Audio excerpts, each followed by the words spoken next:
عامر خان سے میری ملاقات ہوئی، میں نے اس کو کوئی دین کی بات نہیں کی، صرف محبت تھی.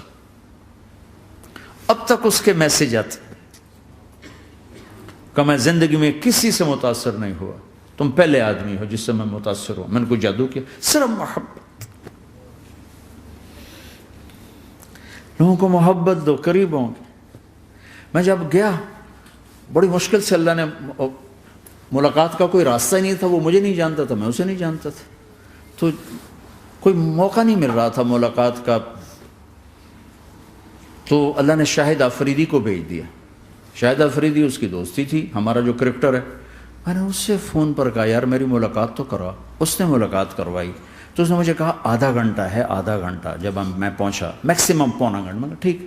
میں گیا تو وہ سہما ہوا چہرہ کہ بھئی مولانا آ گیا، پتہ نہیں کیا کہیں گے، بھئی یہ تو کیا کر رہا ہے، تو حرام کر رہا ہے، ناچ رہا ہے، گا رہا ہے، توبہ کر، ابھی تیرے لیے دوزخ کا فیصلہ ہو جائے. پتہ نہیں کیا ہوگا، وہ ڈرا ہوا سہما ہوا تھا.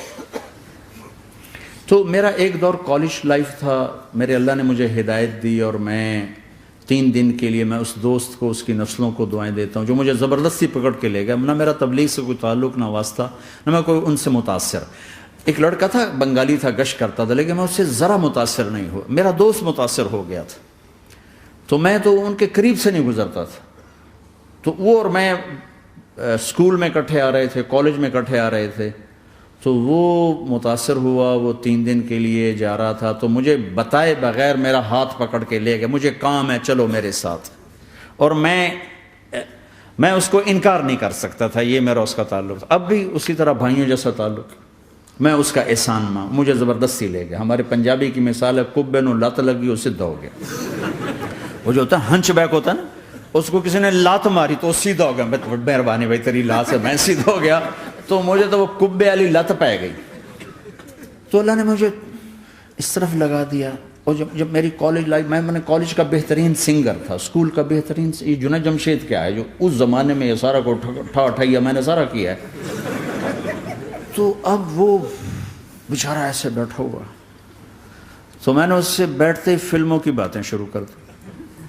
اور تھوڑی دیر بعد کہ میں نے محسوس کیا کہ فرام 60 to 72 جو فلم انڈسٹری کو جتنا میں جانتا تھا اتنا وہ نہیں جانتا تھا.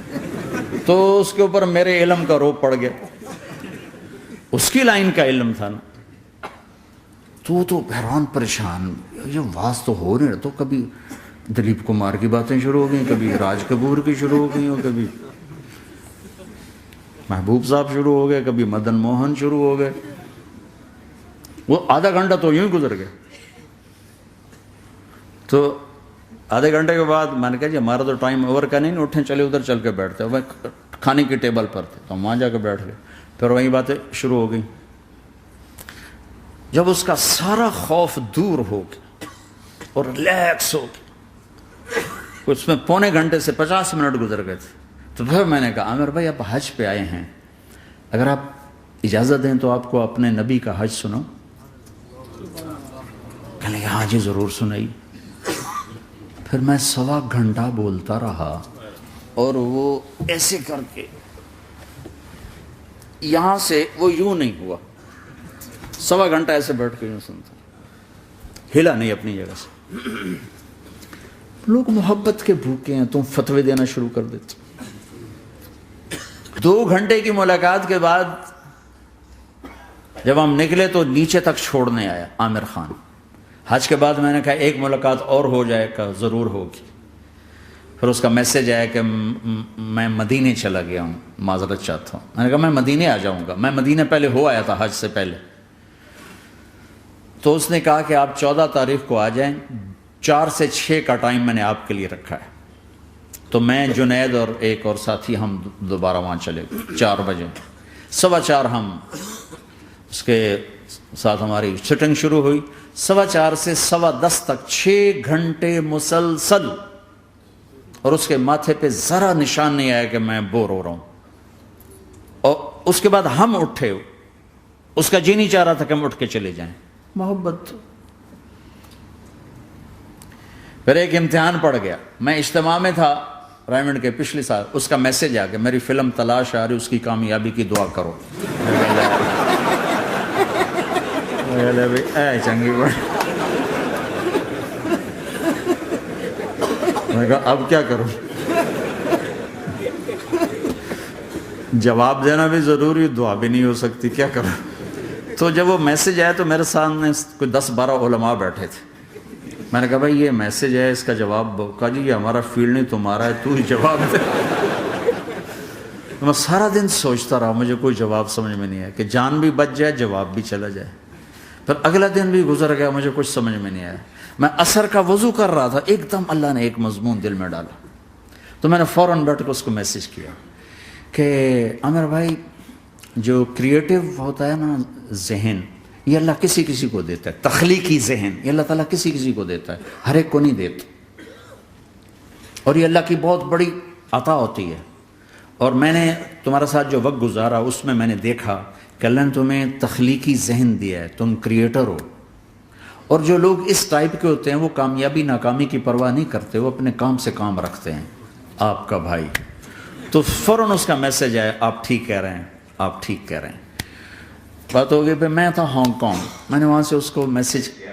دیکھو کسی مصروف آدمی کو براہ راست فون نہ کیا کرو، میسج کیا کرو کہ میں آپ کو فون کر سکتا ہوں، چونکہ میں اس کا بہت ستایا ہوا، بہت ستایا. تو میں نے اسے میسج کیا کہ میں طارق جمیل ہانگ کانگ میں آپ کو فون کر سکتا ہوں، میں آپ کو فون کر سکتا ہوں. میں ہمیشہ اسے، اب بھی میرا فون پہ رابطہ ہے، میں پہلے اسے میسج دیتا ہوں میں آپ کو فون کر سکتا ہوں. اگر اس کا جواب نہ ہے پھر میں نہیں کرتا ہوں. کبھی وہ خود کر لیتا ہے، کبھی وہ میسج دے دیتا ہے کال کر لیں. تو تھوڑی دیر بعد اس کا فون آ گیا کیونکہ میں اس وقت دلی میں ہوں، کانفرنس میں تھا. تو میں نے آپ کا میسج دیکھا تھا، میں اٹھ کے باہر آ گیا ہوں، ابھی آپ سے بات کر کے پھر میں جاؤں گا. تو اسے باتیں کرتے کرتے کہنے لگا آپ کی دعا سے میری فلم کامیاب ہو گئی. میں کہا یا اللہ میں کوئی نہیں کی تھی تینوں.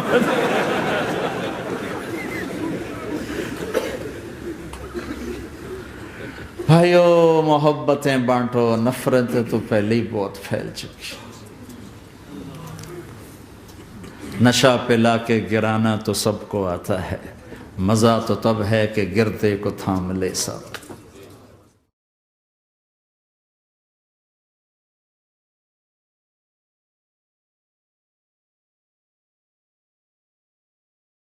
لا إله إلا الله محمد رسول الله عليه صلاة الله وآله والأحبة. لا إله إلا الله محمد رسول الله عليه صلاة الله وآله والأحبة.